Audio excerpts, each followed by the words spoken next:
Is animal sacrifice vegan?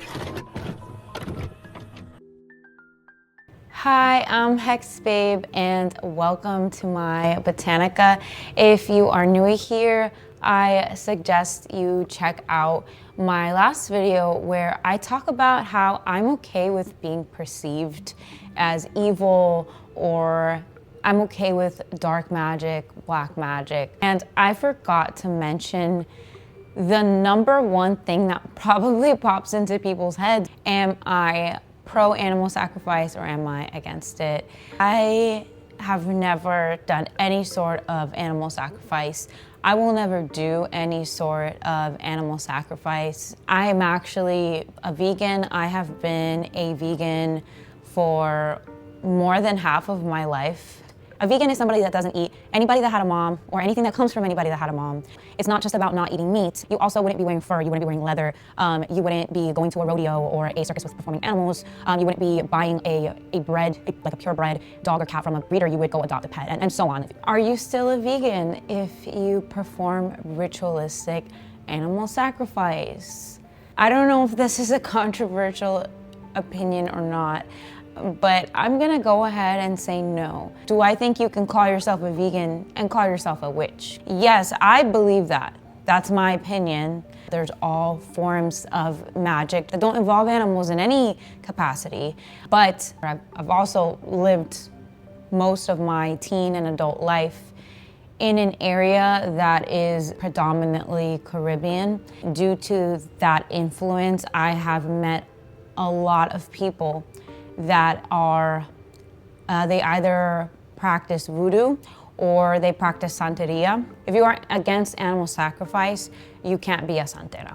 In their belief system, you give something for something.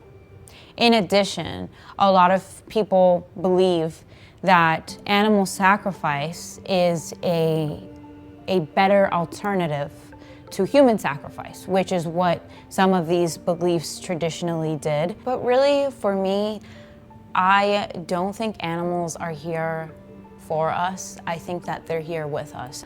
Even with the concept of familiars, I know that a lot of people view familiars, meaning like your animal companions that help you with spell works and all that, as tools. It has the word family in it, right? Like, it's more like they're a part of your family. It's more like they're a part of your coven. It's like how you would do a spell with your sister, but you're not considering them a tool. I see familiars in that way. So I don't think having a familiar is unvegan. If you're a vegan and you are curious about the craft and you're not sure because you've met other people who say, well, you definitely need to do animal sacrifice, which is something that I've heard. You're not alone, and there are others like you. There are others that have sensitivities or strong intuitions and are curious about the craft or are already deep in the craft that don't partake in animal sacrificing or any type of activity that makes you uncomfortable. At the end of the day, it's up to you to define what you want to do and how you want to do it.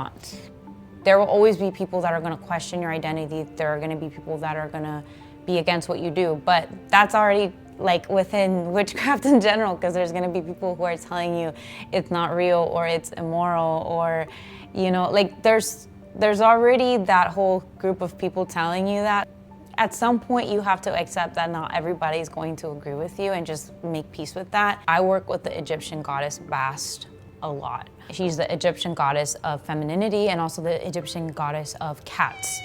And you would think cats equal milk, equal mice, equal like hunting, like all these things that are inherently unvegan.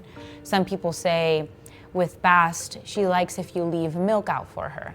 Well, I don't actually like using any types of perishables for anything witchcraft related. I don't want bugs in my house. That's the number one answer, is I don't want bugs in my house. So I don't use perishables at all. Even if you can take all the precautions you want in the world, use lemon, use synonym to try to stray away the bugs, but I'm not taking that chance personally. So I just use alternatives in general to perishables. But almond milk exists, right? And a lot of cats like almond milk. I know this because my cats actually really like almond milk.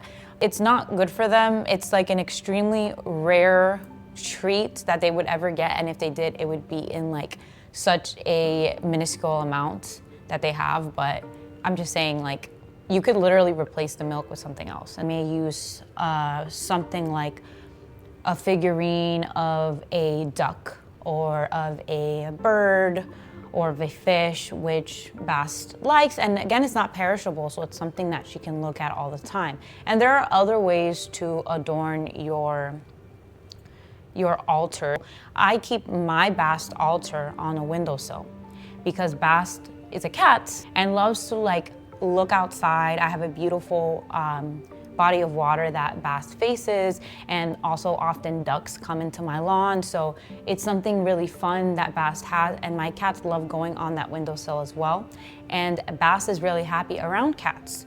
So this is a great Bast altar already before even getting into the items. So don't sweat the items. Like, and that's in general, and I'm gonna say that till I'm blue in the face in all of my videos. Like, if you don't have a specific item, you can get an alternative of it always. And maybe that's my just vegan way of thinking, and I extend it into witchcraft, but I believe it's true. Things work out for me, and I do them that way. On the topic of deities, worshiping deities, etc., you can work with Saint Francis, who is the patron saint of animals. So if you are a Catholic practitioner, you can use Saint Francis. Ocean, for example, you can give her seashells, anything related to the beach, and that is considered an offering, and it doesn't have to be anything with animals. The Aphrodite, people who are setting up Aphrodite altars, Aphrodite is a super common one, so I'm just gonna use that as an example. People who are setting up Aphrodite altars aren't putting like